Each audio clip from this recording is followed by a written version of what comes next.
Train by day, Kyle Wigginton podcast by night, all day. Major Love. You dig. How's it going, dude? Hey, I'm feeling good. Yeah? Feeling good on this Sunday. Nice Sunday outside. Nice brisk Sunday. Yeah, go Ravens. Oh, you watch, you a football fan? Yeah. They're about to play, right? Yeah, 3. 3? Yeah, and I'm a Ravens fan, so I'm on that. Yeah, the last guy that was here was actually a Chiefs fan. Mm-hmm. So I wish I was here. Yeah, well, it's probably good that you weren't here. Yeah. Yeah, I've been on my bully all week. Mm-hmm. Like, yeah, we going Ravens, Lamar Jackson all day. That's gonna be fun. It's you think they're gonna win today? Yeah. Is it gonna be close? It's gonna be a good game. I'm not expecting it to be a blowout or like for the Ravens to mess up. It's gonna be a great game. Yeah. But I think it's our year. I think it's our time. So what got you into making music, Major?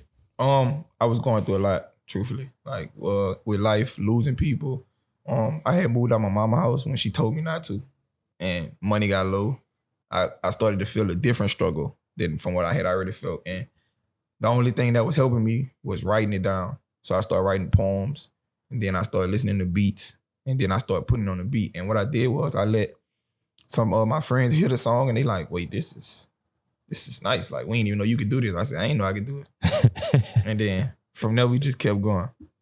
Yeah, is that how you know Knox? Yeah. Yeah. I actually met Knox. So a year ago, my partner died. And my producer, maybe like 2 weeks before that, somebody broke into his studio and took everything. And I was just like, I need to make a song. But I don't have no producer because I was working with him for a year. Yeah. So I had hit up one of my friends. I'm like, you got a producer? He like, yeah, I know somebody named Knox. I'm about to go to him Friday. So I'm like, book me a session. I'm going to pay you. I'm coming. I need to make this song. Mm-hmm. And when I met Knox, when I walked in the studio, I was like, look, I don't really know how you work. I really need this song. I was like, it means something to me and I need it to be a certain way. Like, I need you to help work with me. And he was like, all right, it's good. We made that song and I haven't worked with another producer since. Bro, Knox is the real deal. I'm talking about I ain't worked with another producer since. Yeah.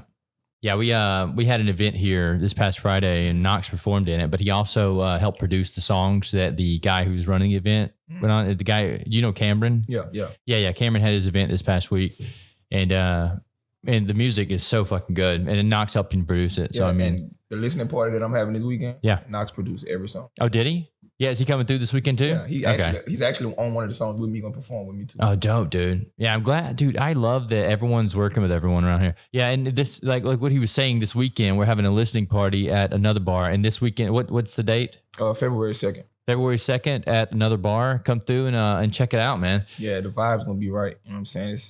I got some real vibes. Like, it's not really a lot of party music. It's a lot of like vibes. Mm-hmm. That's why I want a lot of people to have a drink or whatever and just vibe out. Mm-hmm. I'm gonna talk to you. I'm gonna talk to you a different way. Yeah, how would you? Is it like R&B type music? Yeah. Okay, cool. That's the lane I'm trying to travel into right now. I like it. Yeah, the R&B lane. I don't know. It's something about touching the people's soul, the people that's actually listening. Yeah, touching like their soul, understanding what they've been through, and they can relate to it through whatever. And it's easier to do that with R&B music versus party music. Mm-hmm. Party music is kind of like the distraction from what you're going through. Yeah, it's true. Yeah, so let's actually talk about what you want. I like that. Yeah, I'll definitely listen to the lyrics this time when you go. Yeah, I think the state the world's in right now, we need music like that. Mm-hmm. We need something that makes people like stop and reflect on life. Yeah, and the older I get, I start to realize and learn like you got to talk about what's going on. You got holding it in. It seemed like it's working. But after so much, the cup overflow. And when it overflow, it ain't pretty. No, and I think it's happening a lot right now. Yeah, definitely. Yeah, I think people are in a very confused state with the world.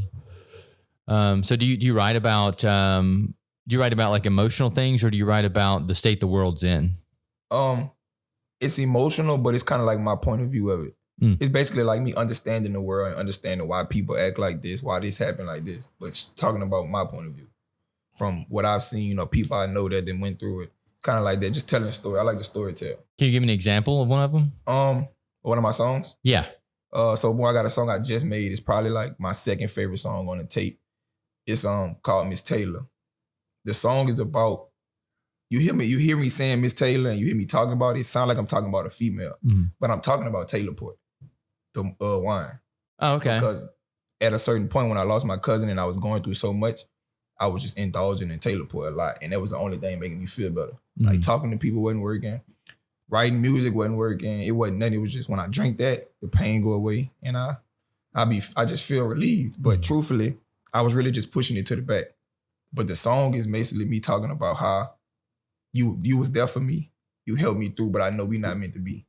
I love that. But I'm talking about wine. It just sounds like I'm talking about a female. Yeah, that's dope. I'm looking forward to hearing that one for sure. Yeah. Do you have them on like Spotify or anything right now? Not right now. Okay. All I have is the files. Yeah, it's gonna be those are gonna land when they get out there for sure. I indulged in the wine a few times myself too. Yeah. I don't know. It mellow you out. Yeah, I mean, well, alcohol is a cool feeling. Yeah. But the next day you feel like shit. Yeah. It's like everything just come right back. Yeah. I'm talking about like instantly, like it never went nowhere. And it's even worse too, because you're hungover at that point. Uh-huh. Yeah, so you feel all the feelings and you feel like shit. Yeah, but it works for the moment. That's why I'm so happy now that we have alternatives to alcohol because we have like THC beverages and stuff now. Have you tried those? I've never. It's like an edible drink. Yeah, it's like an edible drink, but they're really low doses. So I mean, it's kind of like a beer, but it's I'm scared of edibles. Yeah, well, some of the edibles you get are fucking strong. Yeah, but that's the cool thing about these THC beverages is they're really mild.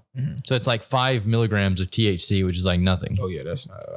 Yeah, I know somebody that made some homemade ones in college, and they was serious. I don't even know how many milligrams in there, but I'm talking. They probably didn't even know either. Bottle probably like that big, and no, I mean, people are crazy. I mean, they sell so the same drink that we carry, it's a 5 milligram version, but they sell a 50 milligram version at like the stores down the street. Yeah, it's vape stores and stuff. Yeah, it's fucking insane. Like, who needs 50 milligrams of that shit?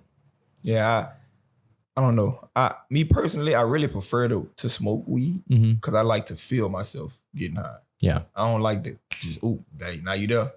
I like to feel myself, be prepared, and then like if I'm smoking and I feel myself get to a certain level, I can put it out like, all right, I'm high enough. Right. When you take an edible or a drink, you don't know. You got to go wherever it takes you. Like, I don't like that. You just fucking hang on for the ride. Yeah, basically. Yeah, I've had some pretty strong ones before, and these are ones that like were made in people's kitchens or whatever, so they weren't regulated. Yeah, and that's what be the worst one because they don't know how to tell the difference. Bro, so the fatal mistake that you make when you're taking edibles is someone says only take one. Don't take two of them. It's too strong. And of course, what do I fucking do? I go home and I take two. Testing it. But another thing that messes it up, people make edibles out of cookies or brownies or something. But when you get high, you get hungry. Oh, yeah. So now you got this brownie that look good, it tastes good, and you kind of forget that it got more weed in it. And now you at a level that you ain't even attempt to get to. Bro, Rice Krispie edibles. Those are the devil. Because you just want to keep eating them. 1,000%. I get it. But I stay away from the edibles. I like to just smoke my weed, but I'm more of an alcohol man. I like to drink Henny and Coke, Taylor Port, Crown. Sometimes I do a little Douce. I stay away from the white though. I don't like that tequila. Oh, see, I got some Patron and some Henny in the house for you guys. See, yeah, I got you. You're right. I'm telling you, I need y'all to come pull up Friday. The vibes is in the air. Yeah, I got the good stuff for you guys. For sure. So what do you have planned that night? You said it's gonna be a listening party, but you're also gonna perform? Yeah, so it's a listening party, but instead of just playing the songs and letting people hear them, I'm gonna perform each song. Talk to you, explain why I made the song or what inspired me to make the song. And then the 4 features that I have on there, they gonna be in the building with me, performing with me too. Yeah. So it kind of give you, you're not just looking at me the whole time. We got some different people coming up here showing they personality, and it help put them on because now they like, okay, this person good. Versus just hearing a song, you hear somebody on you like, yeah, that was a nice verse. But now you get to see them too. I like that. That's actually a really cool idea. Some of my coolest things I've ever watched were MTV Unplugged. Are you familiar with that? Yeah. Yeah. Whenever they used to, I don't know if they still do those or not, but when they used to do them, they do. I don't really watch TV. Yeah, like Kurt Cobain would get on stage and he would basically sing all of his songs in a very intimate setting, kind of like this bar, but I think they were in a bigger place. But he would sing his songs and he would talk about them in between. And they would cut up with the band in between, but it's kind of the same thing. I think you're going for. That's kind of the vibe I want. I kind of want everybody in here to connect with me, and then it's a private birthday party, listening party. So everybody that's coming is somebody connected to me in different walks of my life, whether it's my job, the studio, military. I'm from Baton Rouge. I went to college, like different people from all those areas that support me. So it's like another moment for me to connect with them. Yeah, you can definitely tell you're from Baton Rouge the way you said it. Yeah. Yeah. I said it. I'm not from there. Yeah. Yeah, Baton Rouge. Shout out 225, man. Yeah, I'm looking forward to it this Friday. What else you got in that head, man? I got a lot. My hit song, Letter to Myself, I'm actually putting that as a bonus track on the tape. I dropped it like 2 years ago, but when I dropped it did a little something, but it ain't do that much. But recently, what was it called again? Letter to Myself. Ooh, that's cool. I wrote it as a letter to myself, like motivating myself for the future, motivating from whatever could happen. This song ended up getting put on the radio in December, and lately it just been. So I'm like, 2 years ago, a few people heard it. Let's bring it back, so they can see it again. That's actually a really cool idea too, to write a letter to yourself for the future you to look back on. Mm-hmm. And it hit, and it resonated with everybody, not even just me. It's like just motivation. So like you should do that like every 5 years. Mm-hmm. Do a different version of that song, and then put an album out for that. Yeah, like in like 20 years or something, put an album out with those. Rerun it back. The story of my life. Somebody else told me I need to do a part 2, but I probably am. Yeah. I'm gonna let that one do what it do first. Yeah, you let it marinate for a few years so you can grow into the new version of you. Mm-hmm. I like that. I look back on who I used to be all the time, and that guy was a fucking crazy motherfucker. Yeah, if I can think back college days, oh my gosh. Yeah, I wasn't the same person I am now. Mm-hmm. I was a wild man. Yeah, so you said this is also your birthday, right? Yeah, my birthday is Tuesday, but it's like a celebration for me. Yeah, dude. Happy birthday. I appreciate it. Yeah, how old are you now? 26. 26. It's a good year, man. Your insurance goes down then. It's all downhill from there. Yeah, in fact, I have heard that. Turning 25 changed a lot. I was just like, I found out I couldn't be on my mama's insurance no more. I'm like, whoa, wait a minute. Mm-hmm. I don't know what else to do. But the older you get, you learn a lot more stuff that when you was younger, you didn't think may even matter. Yeah. Which it didn't matter to you at the time. But I think a lot about things that people tell me should matter. I'm still like, I don't give a shit. Yeah, I don't know. I think it's like they tell you, but in the moment or the time of your life, it is not the right time. Mm. Like it makes sense, but I'm not there yet. But then when something happened and you think about that, you're like, they did say that. Yeah. They definitely told me that a long time ago. Yeah, the system that we live in, I don't like the rules of it. Yeah. That's what people tell me, to follow all the rules. And I'm like, you know what? Rules are like made to be broken, right? That's how I feel. Like, why I got to do it like that? Because they told me to do it. Yeah. I want to do it different. I seen a whole different vision of how I should do this. I love it when people tell me not to do something, because then I have to do it. Yeah. Especially now I want to see why you don't want me to do it. Mm-hmm. That's interesting. But it also allows you to be different. Because of everybody doing it this way, because that's how it's supposed to be. When you do it a different way, not everybody like, okay, I like that. That actually make a lot more sense than this, or it look better, sound better, whatever. Yeah, that's one of my things I always say is when someone tells you not to do something, do it. And then maybe you'll show them a better way, or maybe they'll see that there is something, better in that scenario. That's kind of like how the situation happened with my mama. She wanted me to work the 9 to 5. Mm-hmm. Get the benefits, stay in home, stay in Baton Rouge. I'm like, nah, I really hate Baton Rouge. I grew up here. I love it, and I love the culture and what it brought me. But truthfully, I need to get out of here. So I left. And I don't want to work a 9 to 5. I do it to pay my bills, but I'm striving to not have to worry about that at all. And that's just kind of a small disconnect between us because, like you said, she used to, this how you got to do it. Go to school, go to the job, get a job, work, retire. Mm-hmm. I don't want to do it like that. I don't think that's even possible anymore. It's too easy to make money on your phone. Yeah. It's way too easy. Well, I think that like most of us are never going to retire. Just the way the world is. Like we're going to keep working. You're just not working for that job no more. Yeah. Unless So for me, I grind all the time just because it's fun. Like I don't really even work. I did the 9 to 5 thing for a bit too. Mm-hmm. And the 9 to 5 thing, it drove me insane. Yeah. It drove me insane. Yeah. I was like, I can't fucking do this anymore. I needed to stretch out and grow. And you couldn't grow in the 9 to 5. The 9 to 5 wants you to stay 9 to 5 and work in a box your entire life. Because that's what's beneficial to that company. Yeah, and ain't nothing. I'm not, I don't fault them for that because that's their business and they gotta run it how they run it. I'm just not the type of person to even want to have to listen to somebody else. No, I need more creativity, man. I need to like. And that's the thing. When you're creative, when you have that creative mind, it's hard to work in that box. Yeah. Because you're so outside the box. Yeah. That's why I got it.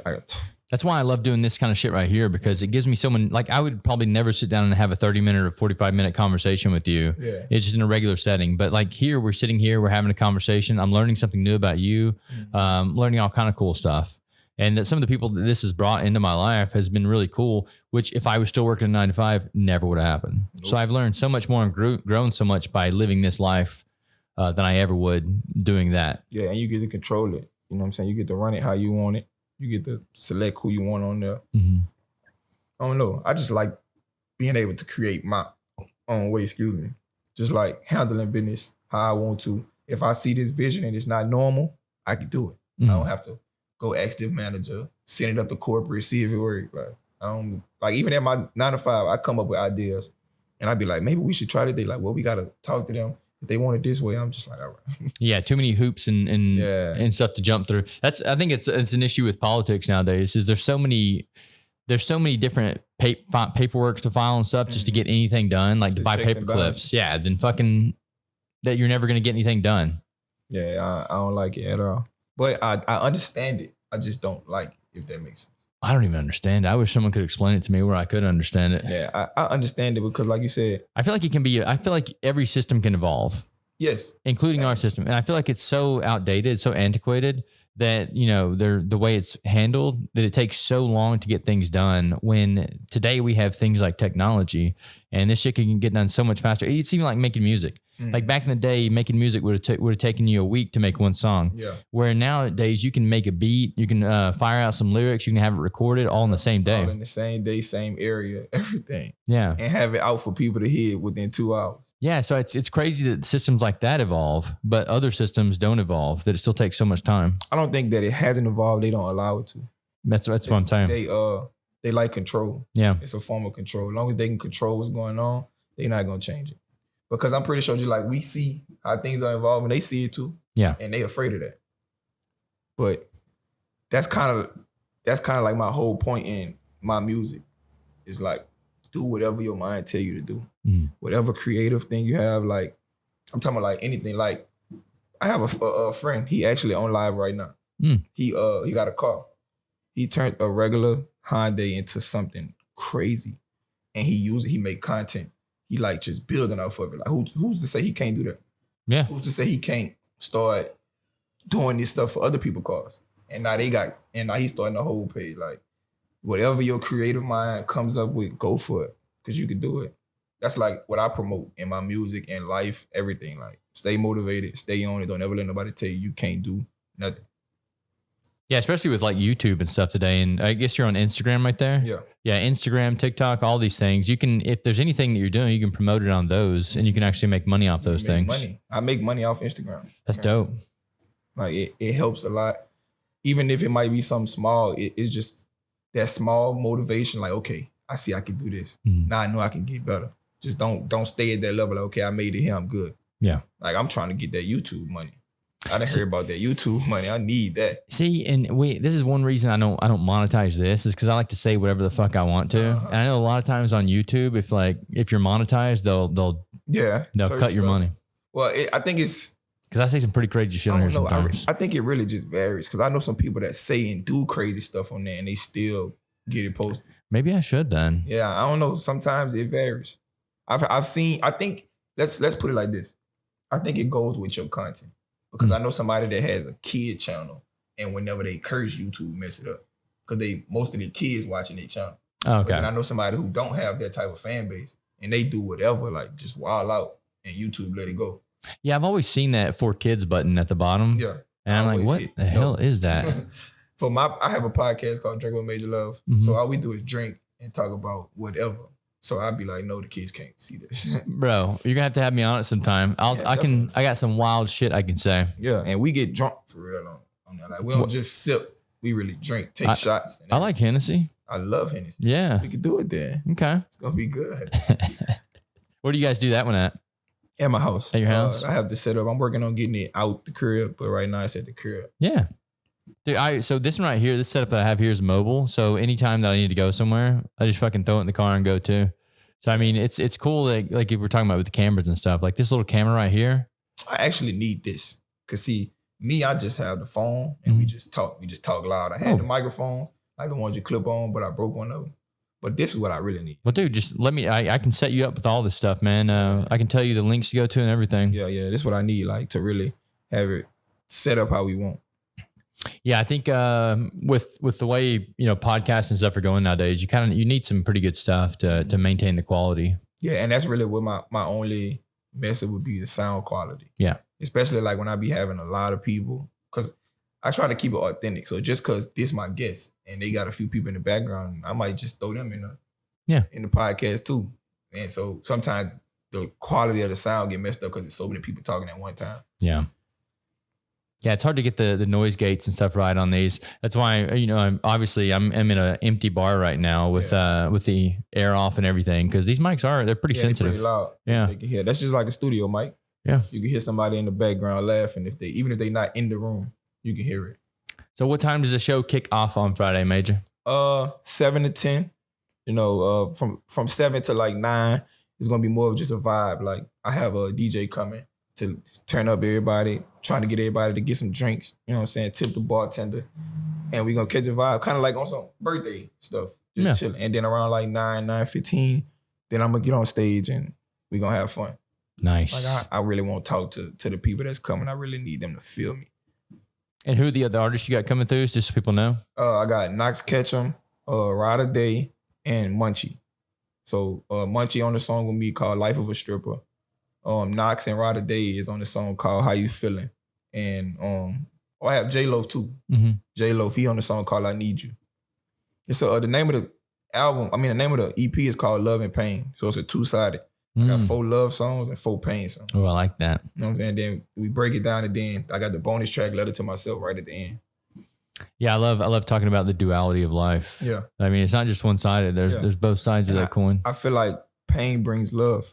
Absolutely. It's like even when it comes to death, pain, like death hurt is painful. But the reason that it hurts is because you love that person so much. Yeah. And then it allows you to start loving the people that's still here because you realize they can leave.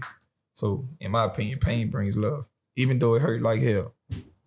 Majorloveee, baby. Very self-reflective. Where can the people find you out on social medias? I'm on Instagram, TikTok, YouTube, Spotify, everything that you could think of. Majorloveee with 3 E's. You did like the hottest hot boy, you know, even when it's cold outside. Thanks for coming in today, Major. Well, yeah, you know that. I appreciate you for letting me come on, man.